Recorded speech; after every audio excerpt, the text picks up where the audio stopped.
What's good, everybody? Welcome back to Crew Talk, episode, I think, 5. Took a little bit of a break, quarantine. But I got a pretty special guest today, true OG. I've known her since 99. It's my sister. Currently, she's going to be a senior at Pittsburgh University. Last one, best one. Pre-med major, prospective doctor. Got doctors in the family, y'all. I just want to talk about her experience and to get into a couple cool topics. Let's do it. All right, so I'll give them an intro who you are. People know you, they've seen you in the videos before, but give a little bit of background info about yourself that you want people to know about. Besides you saying, it's TikTok time, and... Well, I mean, you really covered most of it. I went to Pitt, started out at Pitt August 2017 and graduated from Cabrini High School down here in the city. And I actually had quite an experience picking a college. You know how a lot of people, like, they pick colleges and they have an idea of where they want to go? I had no idea. And the way I ended up at Pitt, I was actually going through, because I just applied to a whole bunch of different colleges. And I remember I was sitting at home and I was going through like this box that I had different acceptance letters, a whole bunch of invitations to just apply that I hadn't even looked at. And I was flipping, I saw this one envelope and I opened it up and there was a pop-up like of a building saying, congratulations, you've been awarded this amount of scholarship. I was like, oh, okay, cool. University of Pittsburgh, all right, let's see what that's about. Well, May 1st was coming around. You know, that's like National Decision Day for colleges. And I didn't know where I was going. I was kind of just like, let's see where I'm going to end up. I knew I didn't want to stay home. I wanted to go Northeast. I mean, you went to Yale. I wanted to go experience a different area. So I was like, okay, well, let's see. Well, they emailed me actually maybe like a week after that. And they invited me to like do a visit. They were like, we'll pay for your hotel, reimburse you for some of your flight. You and your parents come down. So we went and visit. And I liked it. I always tell people that when like I went in the city, it felt like a different kind of New Orleans because like the campus, it's off from the actual like downtown of Pittsburgh, but it's close enough to like if I wanted to go downtown and just chill, like I could. Right. So I did like that feel, and the people were nice, at least the ones that I ran into while I was there. So that's actually how I picked. It was between University of Pittsburgh and Fordham. Okay. And after, when it really came down to it, I didn't go visit Fordham because like I kind of felt like I knew enough about New York. But when it came down to it, it was just all about money. How much money, like what kind of scholarships I have, financial aid, that whole package thing. So I decided to go to Pitt. So yes, I know you said you wanted to go away. We've talked about going away to school ever since we were little. 3 years older than you. I left the nest before you. But Vibes Krewe, a big part of it is like getting outside your comfort zone, experiencing something new. I know why I wanted to go away was just to like be on my own, to get a different experience, and to just see something different. Hopefully, to grow because of that. Was that basically the same thing that you were looking for? Or did you have like a different reason for wanting to leave? Mine was kind of similar. Mine was more so that, like, just growing up here. You know how they always tell you like, oh, once you grow up in here, like New Orleans is always gonna be home. So I always had that to fall back on. And as far as like my graduating class, a lot of people did stay home, or at least relatively close, like ULL, Southeastern, some people in Alabama, stuff like that. But there were only like a handful of us that actually went far. So that was kind of my motivating factor to just go somewhere far, because I wanted, at the time I was like, okay, college, cool, like I can reinvent myself, even though I didn't really feel like I was in a space that needed changing. But I was like, that's cool, have a new fresh start and kind of like build my own legacy somewhere else instead of like being here and building off of what I'm already known for, or like who knows me here, just having family around. So there was kind of a seek for comfort and change, going somewhere else and kind of learning to be comfortable and learning to adapt to different environments. So I was like, why not pick a college that's 1,000 miles away? 1,000 plus. Yeah.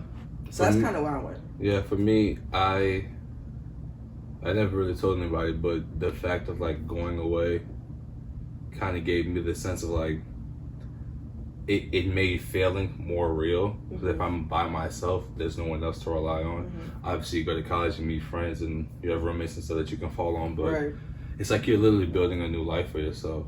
And college might not be the path for everyone, but that branching out and immersing yourself into something that's like completely different from what's comfortable to you, I think is where people find growth.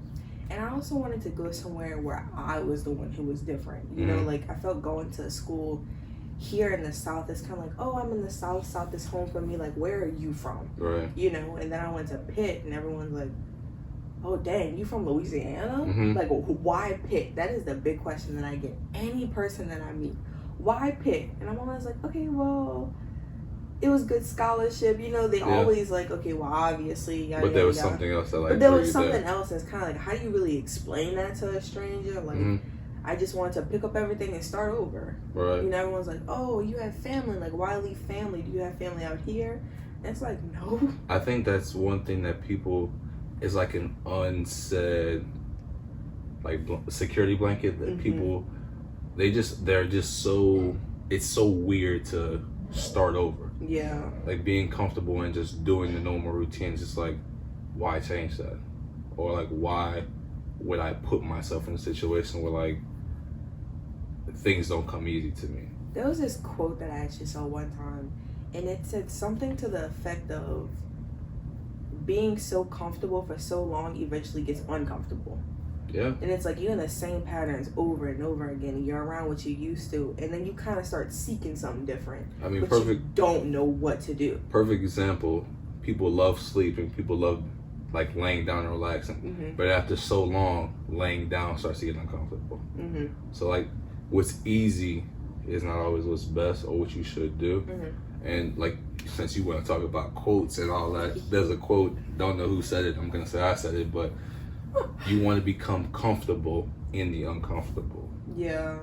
So I think that's something that people can take away. And however you, that doesn't mean like get comfortable walking on nails, but more or less you want to be comfortable not knowing what to expect and being comfortable in new circumstances. And then it just builds up, I feel for me, it built up a certain level of adaptability that it's something I've had previously just because like background, like we've moved different places a few times, and so like we've always been the Dawsons. They're adaptable, they're always changing stuff. But it's like going away to college, it was like a different level of adaptability. I did have to live on my own. Like last year I got a house with some friends. That was a whole new thing, but we did that on our own, you know. Like our parents, they were there to support us and stuff, but that was a decision we decided. And then we pitched it to our parents like, oh, we want to move off campus. And they were like, okay, like what are the details? And it pushed me to start doing things for myself more, but being more readily to do it. Like I always feel like I've been independent, but it kind of just it was like a real world, like a real world application.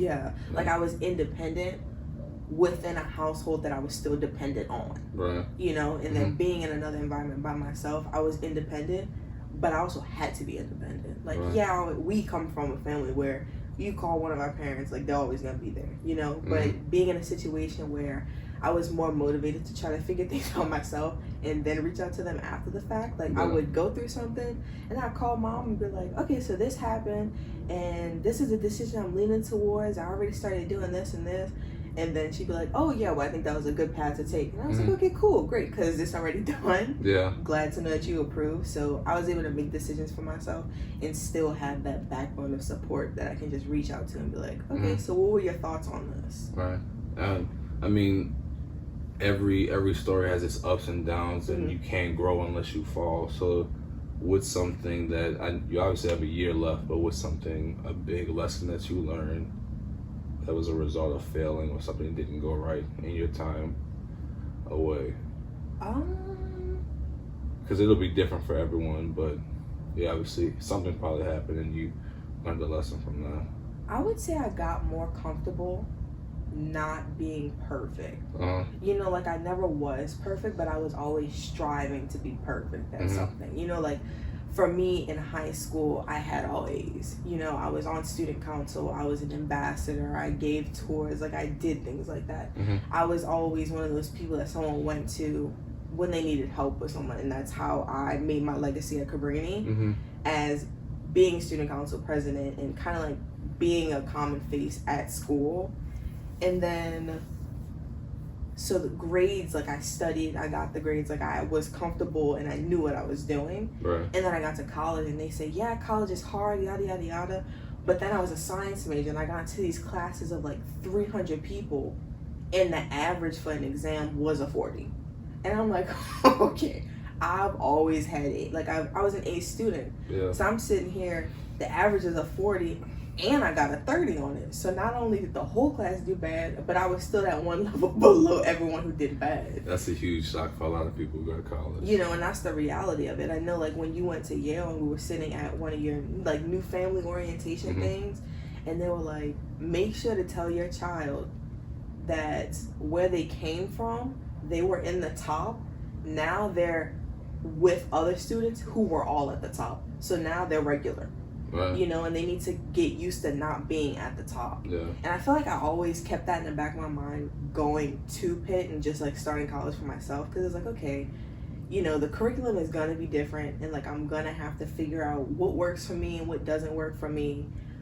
But I got used to, I'm not going to say I got comfortable working hard and failing, but I got comfortable knowing that I gave it my all and constantly like just trying to find different ways to do better. Acknowledging your strengths and your weaknesses. Exactly. And not like harping on the lows. And not beating myself up about it. I know my freshman year, like I talked about just now, how there were exams in class, like all my science classes, and everyone was doing terrible. And I'm sitting here beating myself up about the fact that I did bad on this exam. It's 2 weeks later, and now I'm hindering myself from doing good on my other assignments that are coming up. And that's when I had to realize that, like, once it's done. Right. So now I'm going into my senior year, and like especially junior year, I'm taking exams, and mom will call and be like, oh, well, how was your exam? And I'm like, oh, well, it's over with. That's always my response. Yeah. It was like, okay, it was decent, but it's over with. Now I got to focus on the next thing that's coming up. Right. When I get that grade back, we'll deal with that later.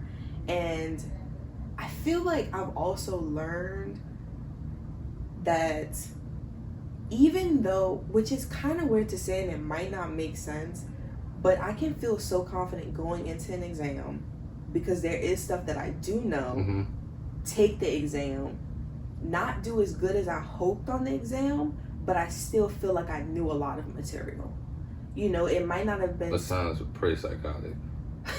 It's like, that is some people's qualms with college. It's like, you can sit in the class, study, learn, and you have a great grasp of the knowledge, but then you get the test, and the test is really all that matters. But the test might have 5 questions on it about 5 specific things that you didn't know, but you have a broad knowledge of the entire subject. Exactly. So like, what really is the purpose of the test? You know what I mean? Especially if you got 10 different subjects, 10 different topics you have to study for this exam, and a teacher might feel like this one topic was way more important than anything else, and more than 50% of the exam is on this one topic. It kind of just throws out the window everything else you what learned. else you knew on the other topics. So that's why I've kind of gotten more of the feel to tell myself, well, you still knew a lot, you know, because there was this one point where I didn't do bad on the exam, but I didn't do as good as I had hoped, you know, because I'm always wanting an A in the class, because GPA matters. And after the exam, I was like, okay, well, let me look at what I had gotten wrong. And I was like, okay, these are questions that I actually struggled with, you know, so the ones that I did feel confident about, I got those right. And so I would put the test aside and I would think back on what I studied that I remembered. And there was a lot of stuff that I was spitting back out to myself. So it's like, just the stuff you needed to know. Exactly. Typical. So it's not that I didn't know anything. You just didn't know the right stuff. I just didn't know the right stuff. So obviously with the coronavirus, how has going from being a normal college student, going to classes, living on campus, to having to take online classes, how does that affect your perspective on the college system itself? Like, what do you think about college now, and how has that transition been? I think I speak for a lot of people when I say the motivation as far as in person versus online is just completely different. Yeah. Like, you can get to a point where it's like, oh, I don't feel like going to this class, but you know that if you don't go to this class and you don't get the information, that's on you. Yeah. But then there's some people who are doing online and they're going and they were putting in the effort, and it's like, okay, well, I still don't know what I'm doing, and I'm watching the lectures on Zoom University, but like I still don't get it. Then you lose the motivation. It's like, oh, I'm home. How am I gonna be able to focus on these classes? Well, these other It distractions. feel like I'm on summer break, and then all this quarantine stuff's going on. And it's actually affecting your family members. And personally, for me, a lot of my teachers were like, we understand, you know, but it's my responsibility to still make sure you're doing what you have to do. I understand everybody has a lot going on. Some people's families are being affected way more than others. You know, you can't determine anyone's situation. And I feel like there was a lot of arguments as far as, oh, well, these teachers just don't understand. They keep giving me more and more assignments. Like, you paid for these classes. And this is just my personal opinion. Like, I paid for these classes. So the work, yes, it felt like they were giving me more work than I would have had while I was at school, but they had to compensate for the fact that we weren't in person. Yeah. You know? I think that, not to be insensitive to anyone who's like suffering right now, but I think college students were probably one of the biggest demographics affected by coronavirus, just because I know some of my friends who went home for spring break literally got an email maybe a day or two into it saying, you can't come back. That happened to me. Perfect example. I was home for spring break. When was that? Like March 8th to the 15th-ish? Yeah, in March. And I was home, and what had gotten me the most was I was supposed to be studying abroad this summer. Right. I had applied for this pretty competitive program. It was, the title of the program was Comparative Healthcare in Graz. Yeah. So I was going to be in Austria learning about the differences in healthcare systems between what's over there and then what's over here, comparing it to the U.S., learning about the history of the healthcare system, everything like that. So when I had gotten that email, I kind of just skimmed it, and what I had read kind of seemed like, we're not sure if we're going to have in-person classes, but it's best if y'all just don't come back, because it was still up in the air at that point. It sounded like it was still up in the air, but I saw in bold, all study abroad programs are canceled, and my heart just sunk to my toes. I could imagine. Well, I literally was sitting there right next to you when it happened. I saw your reaction. But like I said, not to diminish other people, because people are obviously getting sick. Some people are dying, people losing their jobs. But we're talking about college students right now. Some people literally went away to college because that was a better life for them. Like, some people had bad home lives. They might not have had homes to go to. Going to college may have been like their safe haven from bad situations. Right. And having that taken away and having them go home, like I said, college was a gate or an opportunity for people to have a better life, and to have that taken away on top of having a bad learning environment. Now you have to sit online, the information's not coming to you the way it's best for you to learn it. It's affecting a generation of people in a significant way that people probably aren't paying attention to. And in addition to that, when I just think of the population of the international students, specifically at Pitt, you know, it always also makes you step out of your own shoes and think, well, what about these people who can't go anywhere? Yeah. You know, like, the university is closing down. We don't know if they're on campus living, off campus living. Now, Pitt did say that if you aren't in a circumstance to go home, we will let you still stay on campus and live there. I mean, because granted, like, everyone has paid for it already. Right. But it just makes you kind of step out of your own shoes and think about someone else, you know? I mean, it could easily affect someone's student visa, because if you're have a visa to be in a country for an extended time because you're learning, and then the school shuts down, that may affect your status as being in the country. And if you can't leave because there are no flights, then, I mean, these people, like, students are being seriously affected by this, and I think that's just going unsaid, because technically they're kids and they have homes to go to, but that's just not the case for everyone. Yeah, it's definitely a big adjustment, and being as though, like, there were a lot of plans that I had that were put on hold, you know, it wasn't a lot of drastic things. Obviously, it was like material plans that I had and stuff. but it gave me a reality check to always have a plan B. Yeah. You know, because some of the classes that I was going to be taking studying abroad were counting towards my graduation credits. So now I'm about to be a senior, so I don't have that much time left to kind of have to redo my whole entire schedule. Right. But then I'm like, okay, there's this whole entire graduating class who can't walk for graduation. Who knows what their plans were and how their curriculum got shifted. Especially if they needed to like do interviews or things with jobs that they can't travel to anymore. So I just was like, if they can do it, like I know I can do it. It was a lot of reworking and stuff. And I usually have a plan B, and I'm always the kind of person to plan. Who taught you to have a plan B? Tim Dawson. Okay, yeah, I just wanted my little props right there. But I've always been the kind of person to have a plan, and in the one instance that I didn't have a plan was when it really mattered. And everything just went to shits. Yeah. I was like, I don't know what to do. So I had to sit and wallow in my sorrows.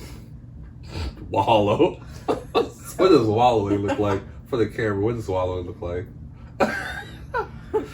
So yeah, on a lighter note, what are some passions of yours, some things of interest outside of school that you're interested in? Interest that you're interested in. Sounds pretty stupid.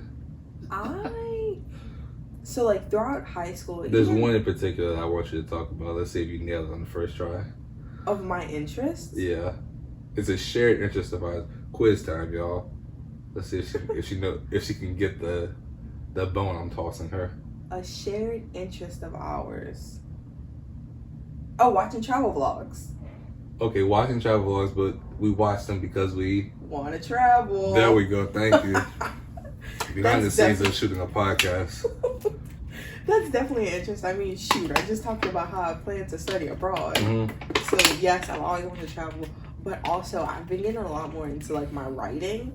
Like during, I want to say it started when I was in middle school at St. Peter's. I always had really good English teachers. Yeah. And you know, I was taking like honors English, stuff like that. And they will always prepare me in college. You're gonna have to write papers, 20-page papers. So I've always had that structure to write. And when I do write, like people always tell me I'm really descriptive of a writer. Yeah, very descriptive. I'm very descriptive. I can get my point across. Persuasive argument. You want it, I got it. But just writing, I like writing. Yeah. When I have to write a paper, it's like, oh, I have to write it. But once I start going, like I can't stop. I know a perfect use. I'm going to ask you what you want to do with that hobby of yours, but I have a perfect use for it. So what would you like to do with that hobby?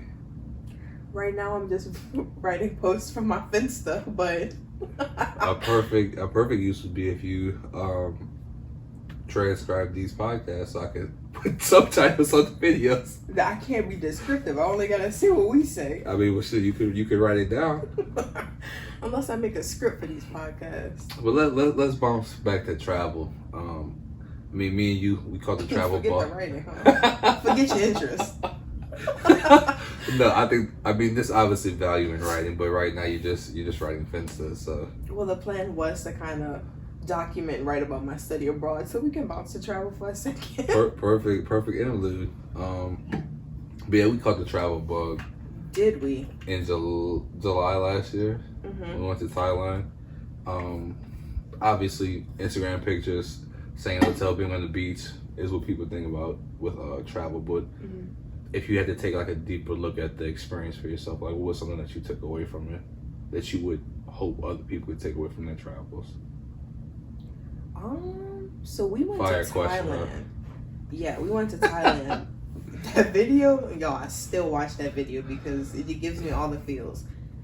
But when we were in Thailand, like I didn't want to be on my phone. I mean, we were 12 hours ahead, so when we was awake, nobody who I would be talking to was awake. So it was literally just us. Yeah. But even with posting, like I only posted when we were back at our Airbnb. I was trying to go to sleep and I was on Wi-Fi. It was around the time when other people might have been waking up, might have just been up late or whatever. But yeah, because our night was their day, so they were getting their day started. That was the only time I was posting, but it kind of got to a point where I felt like I was forcing myself to post just because I wanted a way to document this. Because, like, I like putting stuff on my Instagram because I can go back and look and be like, oh, cool. You know, they made the cute little highlights that you can put on your Insta. Yeah. So I wanted to start doing a highlight for each place that we traveled to. So that's where most of my posts on my stories were going. I didn't put anything on Twitter. But the biggest thing that I got from that was just being in the moment. Do you remember that one day when we was outside in the pool and we had this playlist? We had one of your playlists going, and we just looked at each other and was like, "Can you believe we're in Thailand?" Yeah, we could talk hours about this, but the traveling to somewhere new that's completely different from what you're used to, and just like enjoying the moment was like a huge thing for me. Because I mean, we were literally on an island in the middle of a jungle. My adrenaline was up every single day. Every single day, I kind of had to like pinch myself and be like, "This isn't a dream. You don't have to wake up." Like one day, where did we go? We went to go see Big Buddha. Yeah. And you know, we were looking off. Shout out to Big Buddha, y'all. And we were looking off, and it was just nothing. You could see the entire island. Yes, it was just trees, and the sky was blue. Couple of clouds because it was supposed to rain, but it didn't. And I was just like, "This is crazy." Well, something that really, I guess I can say surprises me, but something that's interesting to me is how people in these types of countries who have far less than what we have this positive, great energy about them. And you would think, oh, these people have these small houses and they don't have that many clothes, or like the roads aren't paved and they have to go so far. But it's almost like you being disconnected from social media and like us not being tapped into people that we would normally talk to, like just being in a place where it's just like ambient peace. It's so good for like mental health and like overall happiness. Because everyone we met there seemed like they were happy, and we weren't even in a tourist area. Yeah, that's another thing that I really liked and I would recommend to people who are traveling. If you're traveling, depending on specifically what you are traveling for, whether you're going for like maybe a honeymoon or an anniversary or like something specific, like how we were just traveling just because we wanted to go somewhere, it was a lot more beneficial of an experience being in just a regular neighborhood. Yeah. You know, like we didn't go and stay in a resort. We got this cheap little Airbnb that was in the middle of who knows where. The middle of Patong. We weren't in the middle of nowhere. We were just it wasn't a tourist area. Yeah, there's obviously the resorts that are right along the beach, and then you have like neighborhoods where people rent out apartments. So we were in neighborhoods, and we were surrounded by these people who were selling food and selling drinks out of the front of their houses. You know, like it was a different experience. And with traveling in our little tuk-tuks, shout out to our girl who drove us around every single day. We call her Ma. That was our girl. I love that picture of us before we left. She loved traveling with us. But she would take us around. She loved taking our money. That's what she loved. Well, that too, but she was so sweet. But we would travel to different places, and you could see the shift in us being with like the native people of that area, and then us being around the tourists. Yeah. And I definitely preferred the route that we went. Yeah, because that food was banging, y'all. I feel that it tasted different coming out the front of their house. You're switching into that mode right now, but you definitely feel a different energy. Because I guess most of the time when people travel and for vacation, there's a stigma around tourists, like they're there to use up our best things. They bring their money and then they leave. They don't really care about the place. But I felt that when the neighbors saw us, it's obvious that we're tourists. We were in Thailand and we're light-skinned black people, so like we stuck out. But them seeing that where we were, and we weren't going to fancy restaurants. We were buying the mom and pop shops. There was a mutual respect that we had for their culture and that they had for us for taking an interest in their culture. We didn't walk around entitled. Yeah. You know, like when they were waiting on us, you know, we weren't rude to them. Yeah. You know, we were respectful. You know, I always bowed and said Sawatika. Once I learned what does that mean in Thai? You don't know. That keep going. So like, hey, I have no idea. how you doing? I don't know. All I know is when we went on that boat tour, and she was like, "This is a typical greeting. Mm-hmm. It shows respect." Yeah. Once we heard that, I took it and ran with it because you don't want to put out bad energy in someone else's place. And it wasn't something I was worried about going to another country, but I definitely wasn't naive going into another country, just being like, oh, like I'm here, they're gonna respect me because this isn't my home. Yada. Like I just didn't have that mindset. Right. But I was aware that I was in somebody else's area, you know, and I needed to be respectful of them. And we weren't in a resort area where they're catering to you, you know, because you're at this fancy, expensive resort. We were within these people's neighborhoods. Like, this is their everyday life. So to walk around like that really just would have put us in a terrible situation. Yeah. And they were such nice people. Yeah. If I had infinite knowledge, one of the things I would use that for would be to learn every language. Just because the fact that there was such a huge language barrier between us and the local Thai people, and how far they went out of their way to help us. Even though they didn't understand what we were saying, we didn't understand what they were saying. And I just feel that learning another language bridges that gap, and it helps people to learn and connect even more. Yeah. Overall, great experience. 10/10 recommend Thailand. What are 3 other top places you look forward to going to next? Don't say Austria, because I know that brings up bad memories. Yeah, I told you I'm still hurting, wallowing just a little bit.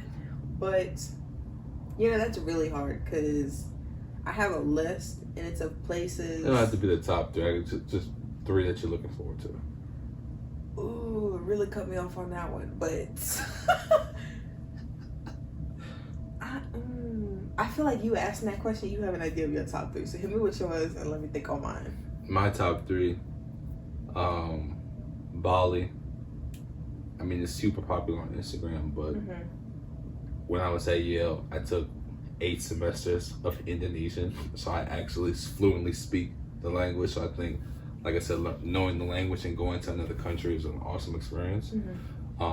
Morocco, we talked about going there. I've never seen a desert before, so that'll be a super cool experience. Can y'all believe we wanted to go to the desert in July? You didn't think that one. We didn't think too far on that one. That just never crossed my mind. But I'm thinking it's hot. It's always hot. So why not go when it's the hottest? Probably, but Miss Rona gave us a real reality check on that one. For sure did. And then 3rd one would be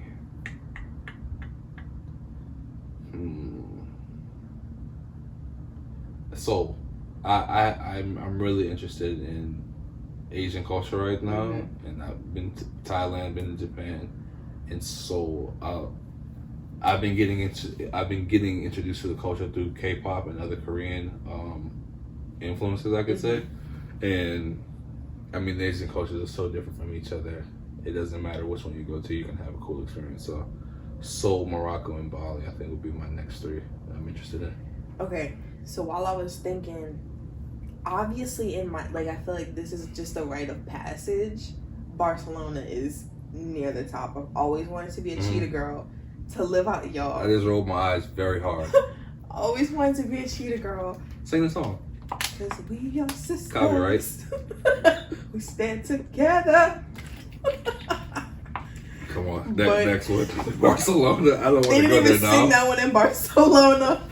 Or did they? Yes, they did. That was their audition song to get to Barcelona. Oh, we back on TikTok, huh? Okay. But okay. Barcelona, and I've taken about 5 years of Spanish, so I feel like I know enough to get around.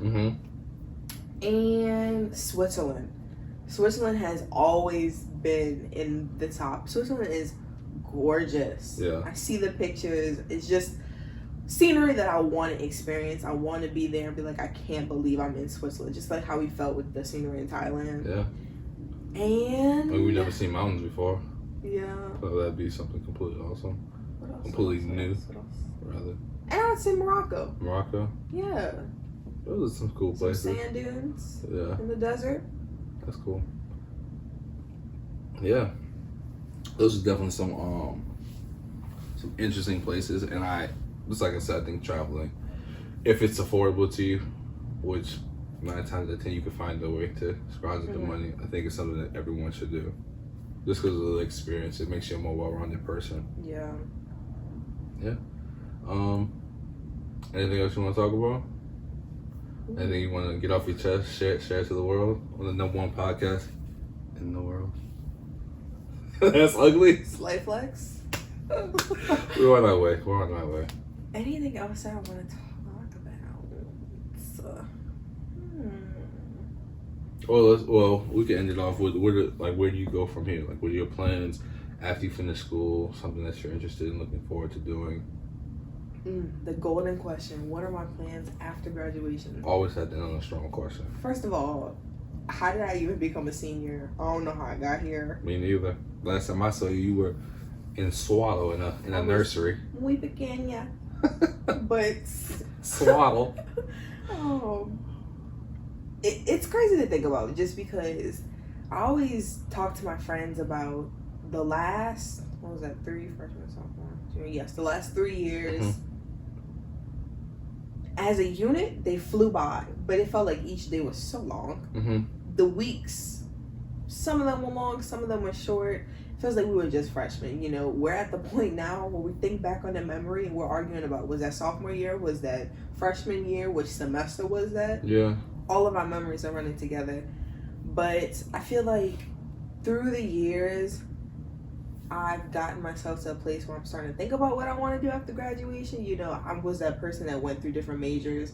Not 7, but I went through maybe 3, came in as bio, and then wanted to look at emergency medicine, and then I looked at rehab science, and then I came back to biology. And I do know that I want to go to medical school. That is the top goal. Where did you get that idea from? Keep going. Me, myself, and I. Oh, but man. For those listening, she gave me a pretty nasty stare. I think I want to take a gap year just so that I can make sure that I'm in the right place to go on to whatever other plans I want to have. Mm-hmm. Kind of give me some time to refocus now that undergrad is over, and where do I want to go from here? Where do I want to set myself up? Because once my time in Pittsburgh is over, maybe it'll continue in Pittsburgh, but I want to relocate to another area. Yeah. You know, there's no 100% that I'll be coming back here down south. Who knows where the wind will blow me? But I do want to do some more traveling, you know, whether that's service work, whether it's volunteering in clinics abroad, or who knows, or it's just pleasure traveling. I do want to do some of that. And I don't know what medical school I want to go to. It might end up being another Pittsburgh situation where I just open a letter and it's like, hey, you're in. So that's up in the air. But as far as what do I want to do specifically, like career-wise, I do want to go into obstetrics and gynecology. I want to go into that field of medicine. I've always liked women's health issues, and I've always been an advocate for women and empowering women, all of that. But I want to do it within the medical field. Mm-hmm. You know, there's classes that I've taken at Pitt where I've learned about health disparities, specifically in the African American population, and we've touched on the increased gap in healthcare between Black women and other people. And so in learning that, I'm just like, okay, well, what can I do with this? I want to learn more about it. I want to learn more about the health disparity that African American women face. And so I feel like in doing that, I'm looking towards a master's in public health, also with like an MD, so like an MD MPH joint program. Mm-hmm. That's the idea right now. Kind of take it as it comes. Yeah, because I'm open to anything. You know, I feel like anything can happen that would change my opinion and be like, oh no, this is what I want to do. But this is something I've been passionate about for a while now. So I'm confident in this is what I want to do. Mm-hmm. But always open to other ideas. That's a good strategy. Mm-hmm. to have something to look forward to, but not be going with your blinders up. That's that adaptability, y'all, that I've been working on. You're kind of like me. Well, I'll have my episode when I'm the guest one day, but I had something planned that I wanted to do. Mm-hmm. It didn't work out, but I also was pursuing other things. So just take things in stride and never blindly chase something. Yeah, and I feel like in having it this way, not having just tunnel vision, having an idea of what I want to do, and being open to other things will prevent me from blocking blossoms. Yeah. You know, something might come my way and it might be a perfect situation Right. that isn't what I thought I would be in. Mm-hmm. You know, and I don't want to take anything with a grain of salt. I don't want to automatically cancel things out just because it's not in my plan. Mm-hmm. Gotta have multiple plans. Right. I feel that. And Definitely feel that. You're definitely the youngest person I've had on the podcast. But everyone, old, young, whoever you are, everyone has a story that someone else can learn from. So yeah, I'm gonna put Payton's social media and anything else she wants in the description if you want to contact her or follow her on her journey to who knows where she's gonna journey go. to the unknown. Yeah, journey to the unknown. But this is a pretty cool podcast. I enjoyed this. Me as well. I think that with quarantine going on and the lack of people we can get here, that you're going to be finding yourself on here a lot more Can't wait. As a co-host. Help me figure out that unknown. Right. But so this is Crew Talk, episode I think you said 5. If it's 6, we'll correct that. But this is Crew Talk, episode 6. I'm Tim. And I'm Payton. We'll catch y'all in the next one.